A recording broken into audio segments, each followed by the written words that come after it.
Hi guys, I'm Lisa. I'm here with Kiwi. We're going to talk about what it's like to own a lorikeet.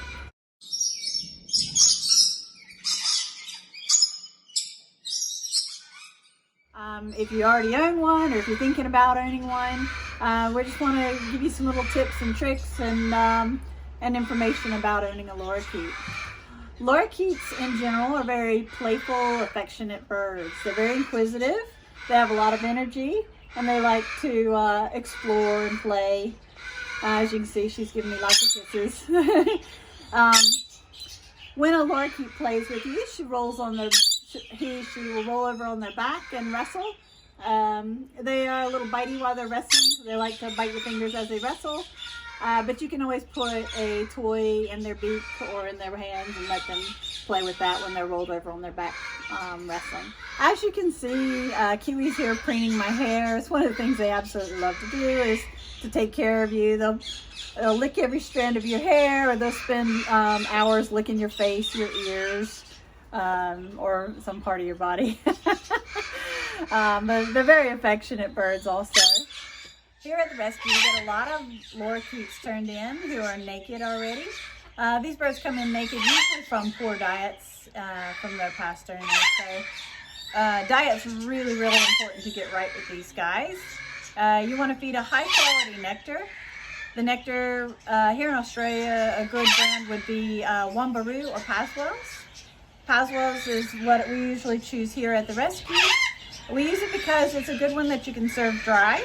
And I like to do the dry because you can set the dry in the cage overnight. You can put it in the morning, put it next to some water, and you don't have to change it out to the next day. We always put our nectar next to our water because the lorikeets like to dip back and forth between the nectar and the water to make a wet mix in their mouth. So by putting it next to each other, it makes it a little easier to do that. The Wambaroo nectar is a great one for making wet. We only use the Wambaroo here on occasion, and it's usually as a treat. The reason being, it's a very high quality nectar, and it's a great one to use. But because we use it as a wet nectars have to be removed from the cage after 1 to 2 hours. So you don't want to leave a wet nectar in the cage more than 1 to 2 hours because it starts to breed yeast and bacteria quickly. And so if you have to put in, if you choose to put in a wet nectar, you're going to have to put in 2 to 3 times a day, plus having chop available for them to nibble on in between nectar feedings. Yes. So with the lorikeets, we also do chop. So they have nectar and chop in their cages here at the rescue. They get the same chop as everybody else. Their chop includes mostly veggies. It has some grains and legumes and some healthy seeds. The healthy seeds that we put into the chop are fine for a lorikeet. So they get chia, flax, hemp, chili seeds, capsicum seeds, pumpkin seeds, rock melon seed. So those are the kinds of seeds that are good for them and that they can have in the chop. Lorikeets cannot have a budgie seed diet. So you don't want to put sunflower seeds in the cage or budgie seed or any store-bought hard seed. Their tongues are not designed for that. Their tongues are designed for nectar. So when you feed a hard seed to a lorikeet, it's going to ruin the ends of their tongue. And their stomachs just really aren't designed to process it either. The other thing I want to mention is I know there's on the market, there's a nectar pellet. And this nectar pellet is designed to basically constipate your bird. So they decided because the lorikeets' poo is so messy and runny, they would come up with a way to, I guess, make it easier to feed them and also make their poo a little more solid. But that's really horrible for them. It's a horrible diet. If you've got nectar pellets, throw them out. Don't use them. You don't want a bird who's always constipated. It's not a great feeling. So don't use nectar pellets if you come across them. Not even as a snack. Just don't use them. Right? We don't want a constipated bird. So one of the things that I think goes wrong with these naked birds that we get in is some of the naked ones. One thing I've found for them is that the owners have been feeding a grocery store nectar, which is nothing but sugar, preservatives. There's no actual nutritional value. Some of the bags are even designed just to bring wild birds to your yard.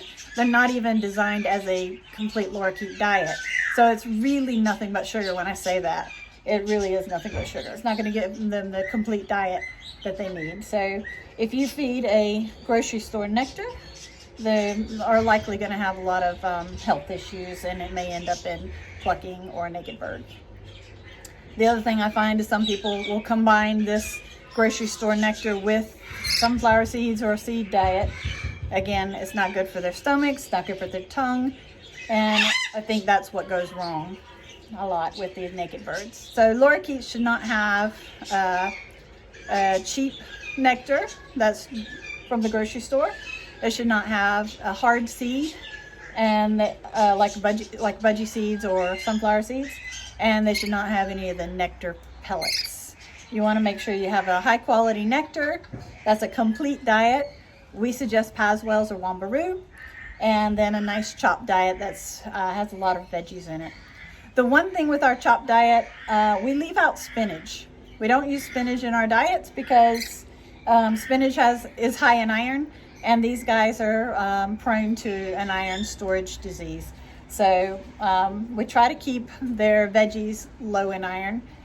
And so our choices for leafy greens are going to be kale, bok choy, choy sum, silver beet, some of the nice dark green leafies that have a lot of nutritional value but not as high in iron.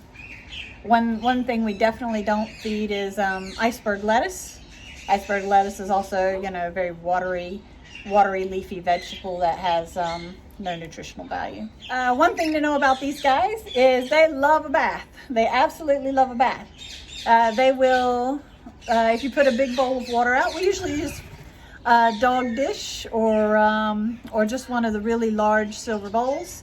And he's going to get his toast. So yeah, these guys love their baths. She is getting impatient with me. They love their baths, and when you put a bowl of water out, they will completely get drenched. They completely soak themselves from top to bottom, look like little drowned rats. So, and they'll probably do this every day in a really hot season, every other day throughout the year, and then when it's cold, you may once a week or something. So one of the cool things about lorikeets is they instinctively know to put eucalyptus oil through their feathers. It's nice to have a piece of eucalyptus branch next to the bowl. I usually get, just a nice little branch that maybe has leaves and gum nut on it. But they're going to chew the bark of the branch, and they're going to get the oil out of the bark and put it all through their feathers. The lorikeets naturally know that it works as a pest repellent, so they put it all through their feathers to help repel pests. You can see I'm outside with her. One thing I want to say is never walk outside with your bird on your shoulder unless you have her in the harness. For us, we have a netted in pitch, so we've got a nice netting here to make it safe to walk outside with her so she can't get lost. The other thing that lorikeets get a bad rap for is being noisy. And I think that's really more for living here in Australia where they're native. People are used to seeing these lorikeets by the hundreds in the trees. And of course, when you have 100 to 200 birds in a tree or a small area, it's going to be quite ear-piercing. But that would be true for any bird in a large flock. Overall, a lorikeet's not that noisy on their own or in a pair. They're going to make their normal morning screams, evening screams. Occasionally they may call you if they're really attached and you want to come out of the cage or something. But for the most part, then they're not that much noisier than some of the other birds. Like in comparison, I would compare having a ringneck, a quaker. Those are the birds that are about the same volume. You can hear her just making a few little chirp sounds right now. That's not a full scream, that's just normal.